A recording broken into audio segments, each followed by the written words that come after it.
My name is Rebel, and I'll be completely honest with you, I don't even know why I'm doing this. I doubt anybody gonna be watching this. I guess maybe I just want to have some kind of record or something.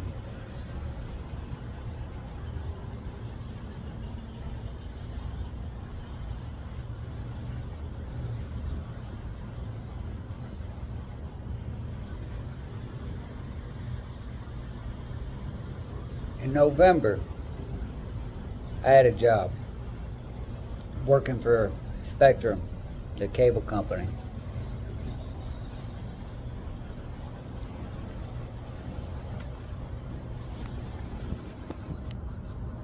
It was a sales position. And I really liked the job. I did. But in sales, you got to be able to sell. Now, to be fair, my first year in sales, I made a total of 5 sales and three of them canceled.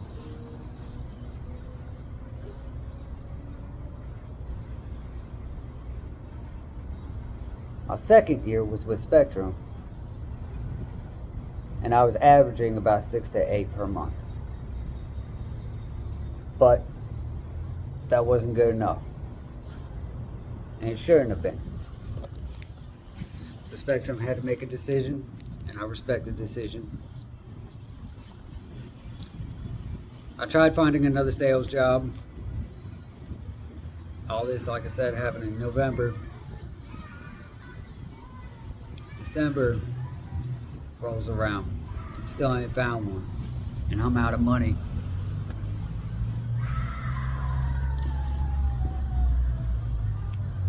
So I decide to go and rent a car through Lyft. I had a car. I had a Mitsubishi Mirage, but apparently the hatchback model doesn't qualify on Lyft's platform. And since I started renting that car, I've been putting about 70 hours a week driving people around. My rental fee is $275 a week. I get no personal miles whatsoever. If I use even 1 mile, I gotta pay them $20. If I go up to 26, I gotta pay them another $20. So every 25 miles, I gotta pay them.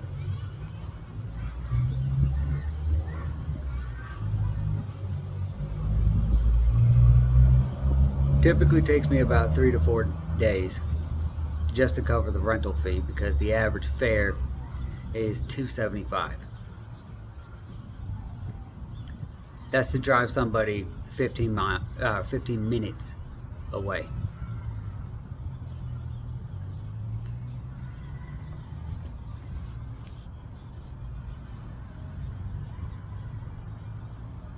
Typically, if I'm lucky,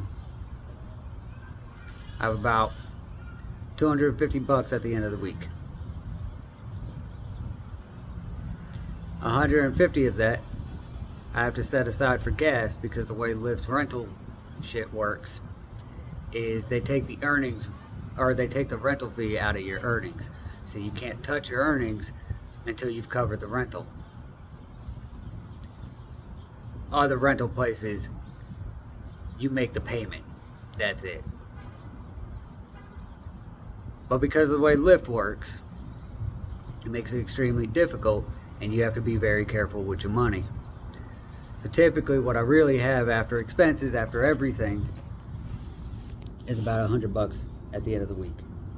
That's what my labor's worth for 70 hours a week to Lyft. Now I could sit here and I could bitch, piss, and moan about how it's because people don't tip, but it's Lyft. People don't tip. But a few years ago, in my city, you could make $200 a day after expenses on their lowest tier, which is just Regular rides. Not luxury, not comfort, none of that.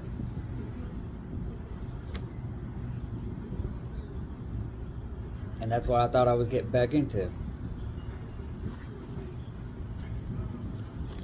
But apparently I was wrong, because I know it's coming. I'm about to be evicted.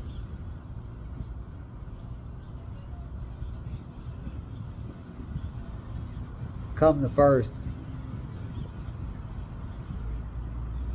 I got a sneaking suspicion.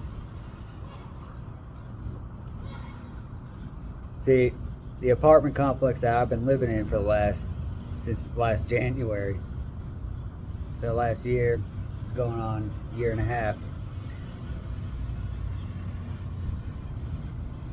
I have no hot water. Haven't had hot water since April last year. And before that, in the previous apartment complex I moved out of, I didn't have hot water there, so I haven't had hot water in over 2 years. I haven't had AC, air conditioning, since March of last year. It did come in finally in June last year, 3 months later. And bear in mind, where I live, it routinely gets to about 110 degrees outside. But they did finally come in and fix it in June last year. It broke down in September. They never came back and fixed it. The apartment gets to be about 87 degrees on a regular basis. And I got a dog that I gotta take care of while I'm dealing with this shit. There's mold in my bathroom. Serious pest control problem. All of this has been documented. I've got 2 copies of every work order I've put into that apartment complex. I've called the state, I've called the city, I've called the county, I've called the governor's office, I've called the mayor's office, I've called my councilman. I think my favorite part was as far as pest control, water, and AC, that's all within the city's jurisdiction. But apparently mold, what I gotta do is I gotta go through the state. And like I said, my favorite part about this, I wish I was making this up, by the way, but you're gonna love this, I think. When I called the city about the mold, because I didn't know I had to go through the state, they gave me the number for the state health and safety department. The state gave me the phone number for the city I'm living in. And I don't mean 211 or 411, area code and 7 other digits.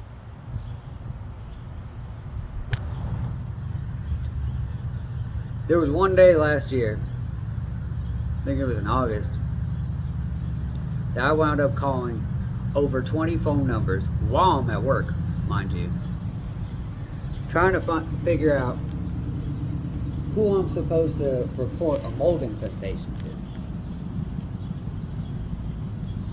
to the point where I even went so far as to call the state's regulating authority, the people that license the mold inspectors.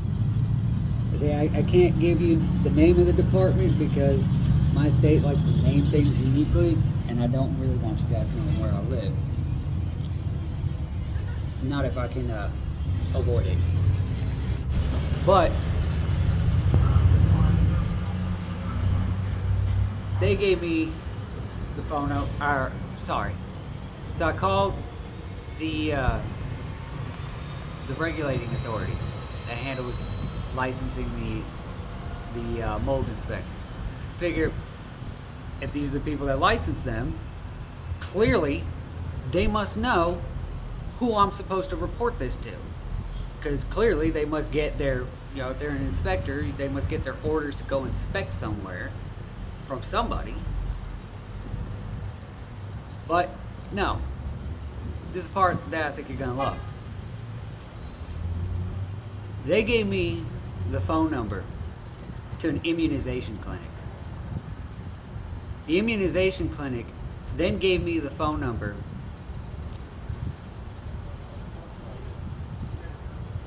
I can't say the name of the business because that'll be a dead giveaway of where I live. But they gave me the number for Blank Crown Molding. If I tell you what the blank is, you'll know exactly where I live. Blank Crown Molding. If y'all don't know what crown molding is, that's a good way to do this, I guess. I'll do it like this. Okay? Imagine that this is the ceiling, right? Imagine that this is the ceiling, and it's the inside of your house, and you see on the corner, like right here, you see that the ceiling goes like this.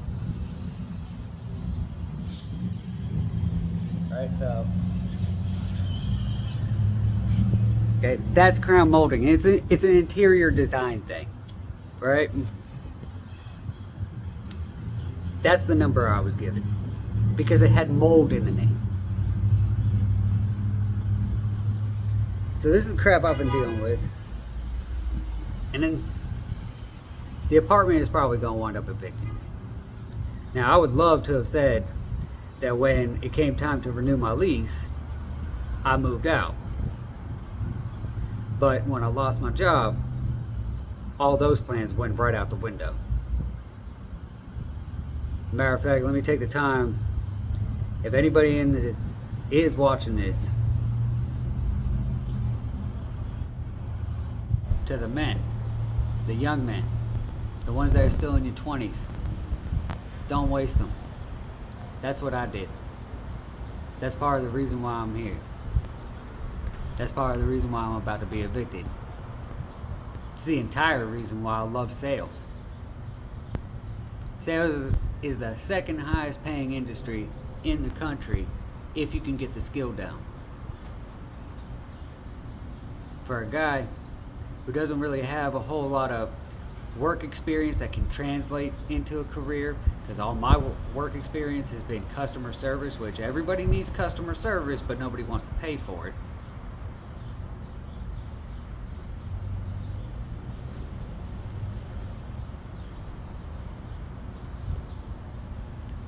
I have an associate's degree in English because I was going to become a teacher, but decided against it.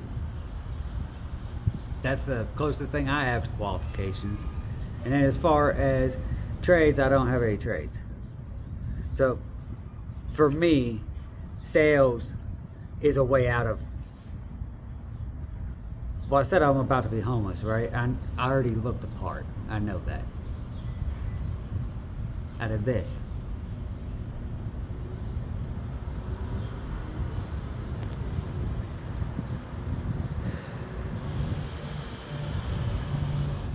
Don't waste your 20s. Either go to school, learn a trade, or find a job. And if you can't find a job that you like, I was going to say find a job that you like, but if you can't find a job that you like, then find a job that you can do and work it like it's a career. Ain't nobody telling you you got to stay in that job. But work it like it's a career so that in the meantime, you don't wind up in the same position I am.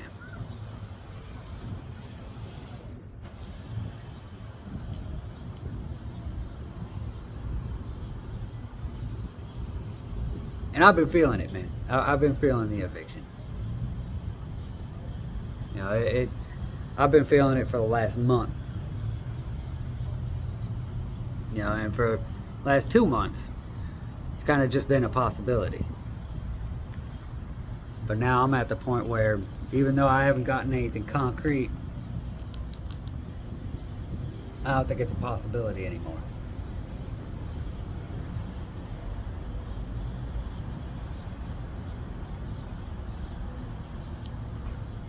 And for the last month, there's been this thing that's been rolling in my head. But before I can get to that, let me give you some context.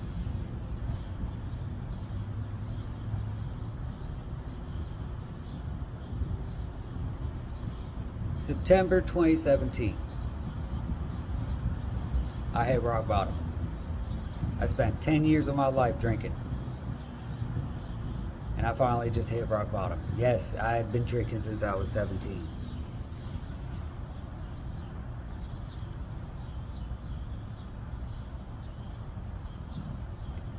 I finally hit rock bottom, and I realized I needed to sober up. And at the same time, get serious, but sobriety kind of took the priority, if I'm being completely honest. Took me 3 years, 8 months, and 15 days to get sober. And every single one of those days, I told myself every single day, I'm a piece of shit, I'm a fuck up, I'm a scumbag, I'm worthless, I should just put a bullet through my skull, but I haven't earned the privilege, I don't deserve it. And then I would tell myself, but I'm not going to drink that day. After the first 6 months of trying to get sober, I stopped telling myself I didn't deserve the privilege. I still told myself that part, but I added to it, but I'm going to earn the privilege. I reached a point within 6 months of trying to sober up where I was spending every single day living my life just to die. The mindset is because I didn't earn the privilege and because I didn't deserve the privilege of being able to take my own life,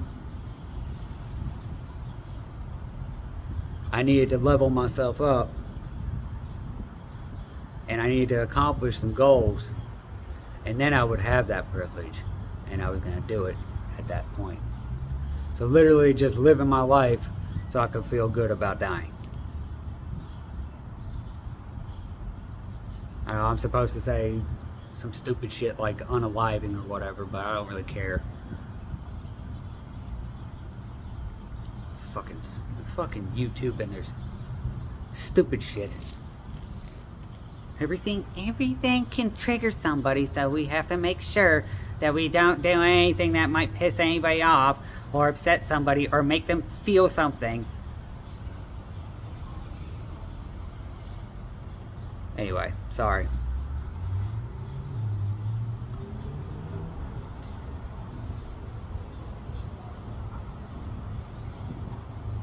My last year drinking, for the life of me, I could not go a month sober. I could make it 26, 27, 28, 29 days. But I could not make it 30 days sober. And that became my mission in life. And finally, May 11th, 2021, I woke up. I saw everything that I drank the night before. And I told myself the same shit. I'm a piece of shit, I'm a scumbag, I'm worthless. Put a bullet through my skull, but I don't deserve it. The privilege. What I didn't tell myself was I wasn't going to drink that day. Because by that time, number one, I knew it was a lie. I knew I was going to relapse. It didn't matter whether it was a day, 2 days, a week, a month. I had spent so much time trying to get sober that at this point I had such a long track history of failing that it was kind of like, well, how do you ignore that? You ain't going to win. You ain't going to succeed.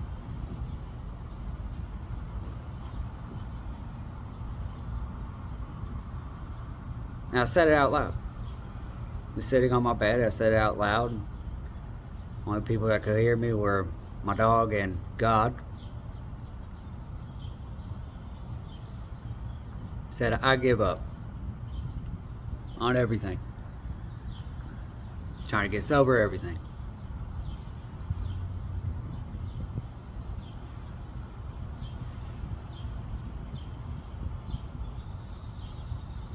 Because the truth of the matter is, I just had nothing left, man. Now, I know this is the part of the story where I'm supposed to be like, oh, but you know, then I reached down real deep and I found that last scrap of strength. Or I reached down real deep, and I found this hidden well of strength. No.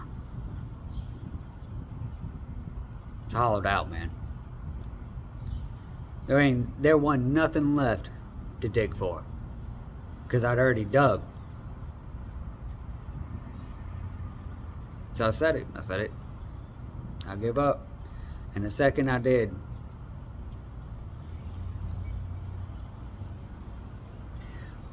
I think people use words to describe the way they're feeling without really knowing what that feeling is that word is describing. For instance, hatred. I know what hatred feels like. I know exactly what that feels like, and I wouldn't wish that shit on my worst enemy. People think hatred is like an extreme example of rage. It's absolute disgust is what it is. To such a degree that yes, like rage, it burns. But I kind of want another one anyway. But I'll give you a visual. If I could get it out. Oh God, that sounded awful.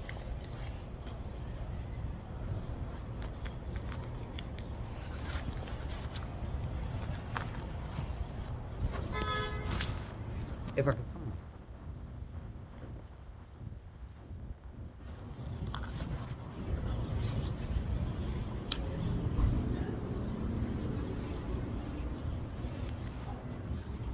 So yes, hatred burns.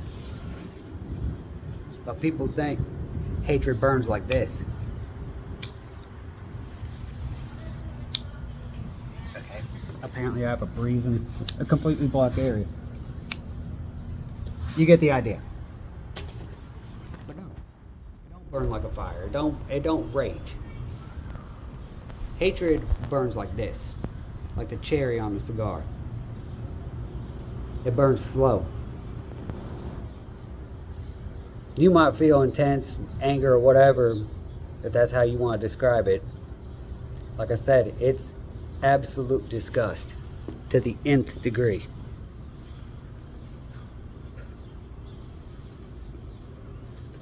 But hatred ain't a fire. Like I said, it's an ember. And what it burns is your soul. And I know, because I've felt it. I have lost pieces of my soul to the hatred that I once held. Okay? And that hatred I held for nobody else but me.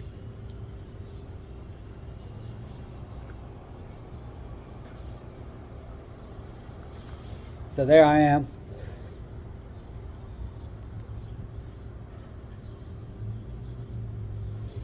Having just told myself I'm going to give up on trying to quit. And the very fucking second I said it,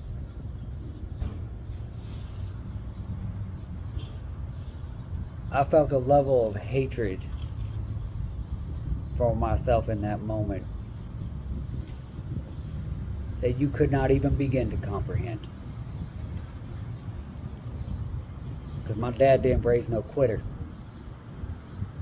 When you do something, you keep going until you either succeed, or he would say, till you got nothing left. But this was something that even if you got nothing left, you keep going.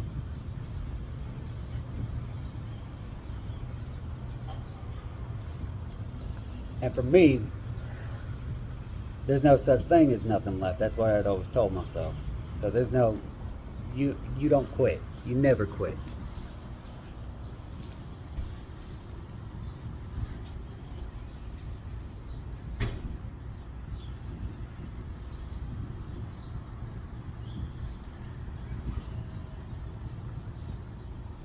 To try to understand the level of hatred I felt for myself in that moment would be like an ant staring at a life-size model of the universe, trying to understand what the fuck he's looking at.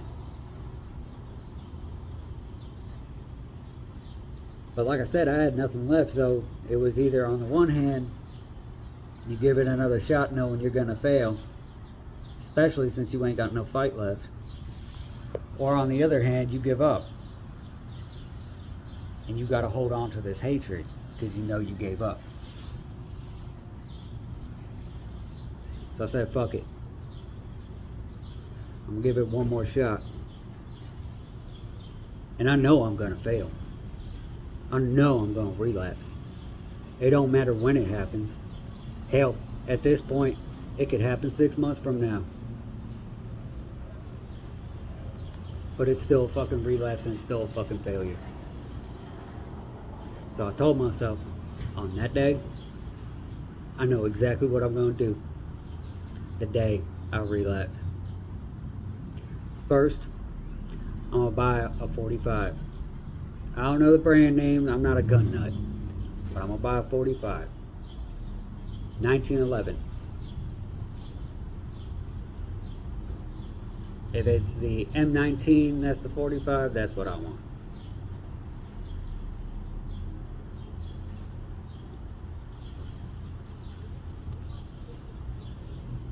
And then I'm gonna go buy a bottle of my favorite whiskey, Jameson Black.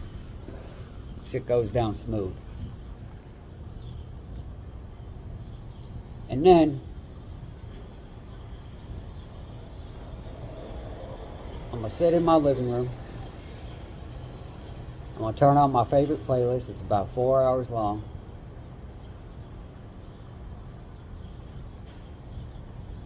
I'm gonna sing to my music. Don't ask me to sing. You don't want to hear that. I'm already torturing you enough. But I'm gonna sing to my music. And as I do, I'm gonna down a shot, eject a round. Down a shot, eject a round. Down a shot, eject a round. Down a shot, eject a round. Don't ask me why I settled on that. I don't know myself. I don't know what the symbolism of that was supposed to be. I just know that that's what I had in my mind. And then when I got to the last round ejected, and that playlist was over, I'm gonna pour one last drink.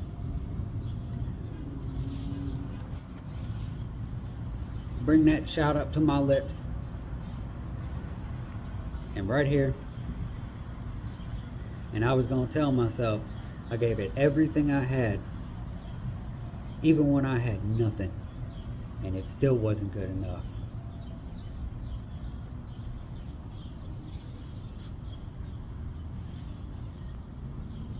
Haven't had a drink since. I'll be 4 years sober on May 11th of this year.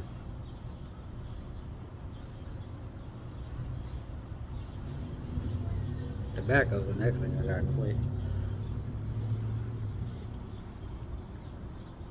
But said all that because for the last month I've been kind of going back to that, only I'm about to not have a place to stay. And I kept telling myself all month last month,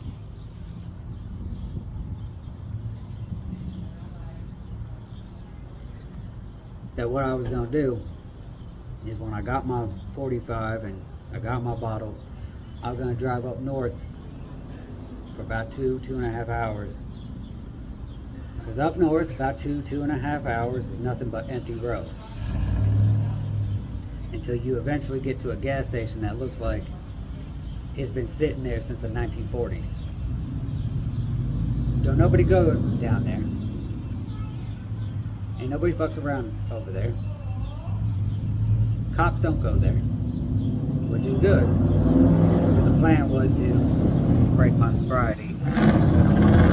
And that's the thing. When I'm talking about how I got sober, you know, I got sober without AA, without rehab, without counseling, without therapy, without a shoulder to cry on, man. This is how I did it. But when I'm talking about getting sober, I gave myself my word. The next one is your last one. Permanent.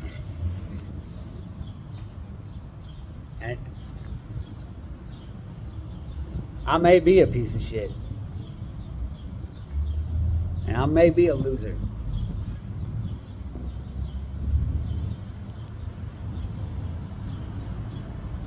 But I'm a man of my word and I ain't a quitter.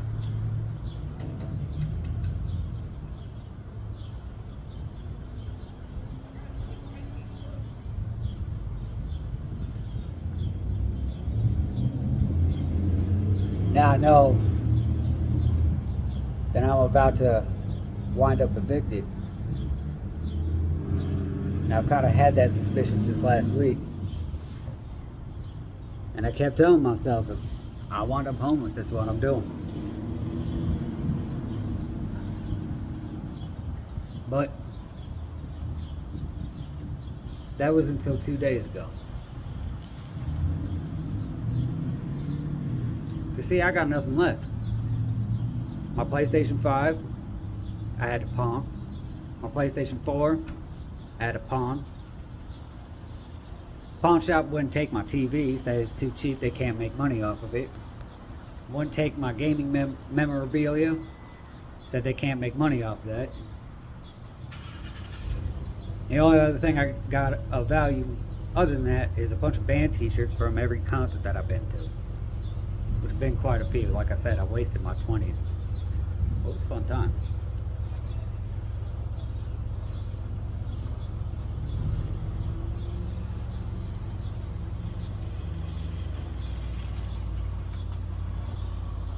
Everything that I could pawn, I've pawned.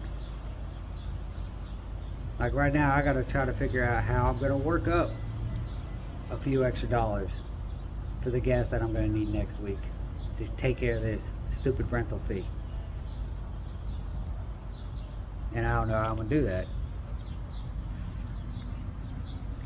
But I ain't at that point.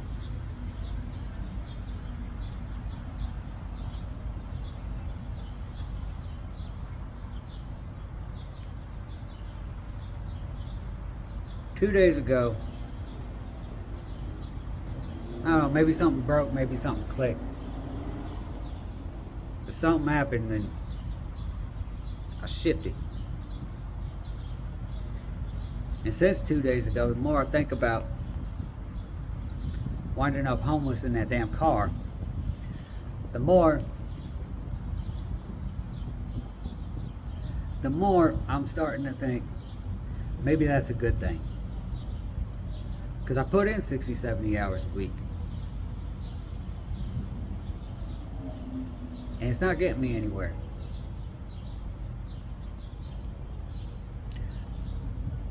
But I also had a lot of distractions. And here in a little bit, I'm about to lose every bit of my distractions. The only thing I'm going to have left is my dog in my car. And I got a plan for the dog. He'll be okay.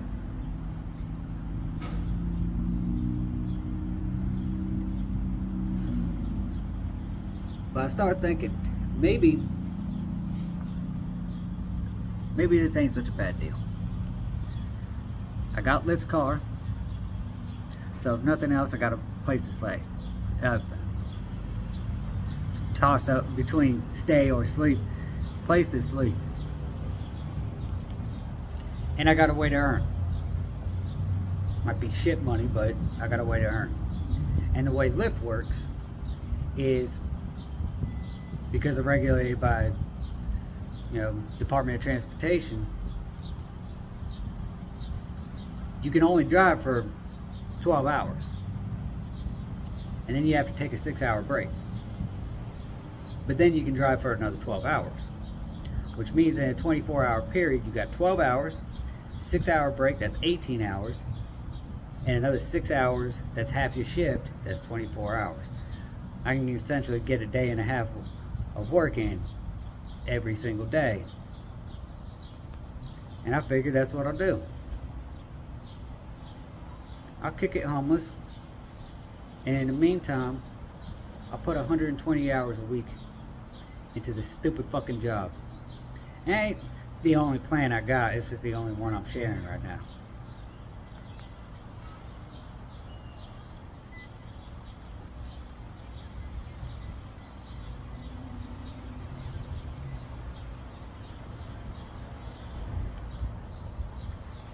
I figured that's what I do. Do that for about a year. I ain't making no money when I had a shit ton of expenses. Now when my expenses are effectively brought down to the bare minimum, the car rental, phone, food for the dog, and there was a $30 charge I was thinking about. Oh, I said phone. Oh, maybe gym membership so I can have a place to take a shower.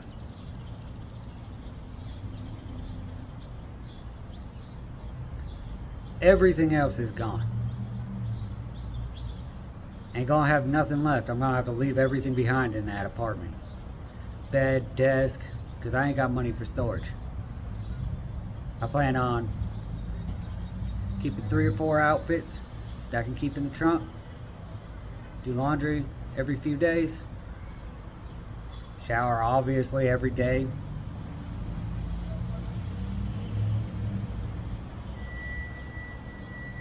And who knows? Maybe I'll actually have enough money to get a haircut and, you know, get rid of this shit. Yeah, I know. As soon as you saw me, you were like, since when did the bums start recording on YouTube? But that's my plan right now. Now most people, I think what they would do is they would try to get out of that situation as quickly as possible.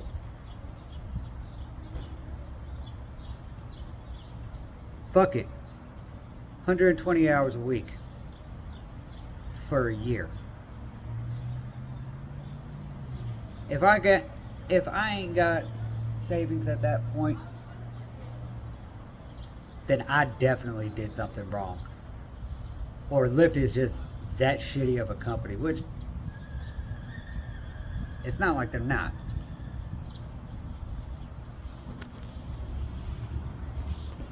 And I know if enough people see this, I'll probably get kicked out the platform on the basis of this alone, but being able to call them out on their bullshit,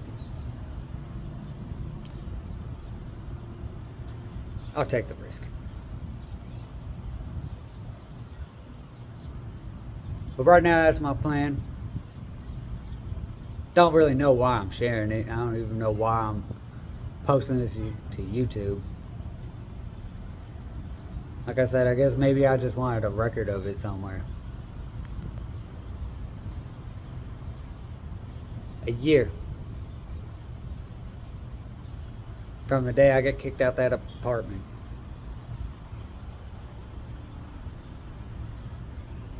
After that,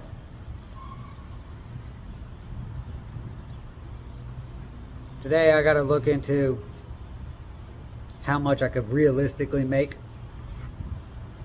during that time if I put in 120 hours.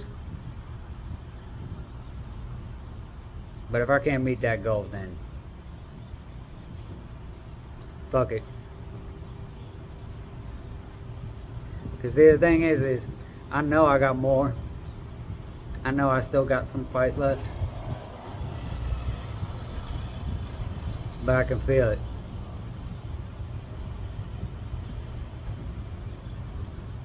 I'm running out of that fight.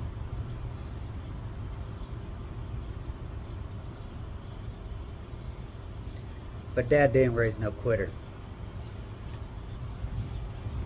That's my plan. And my name's Rebel.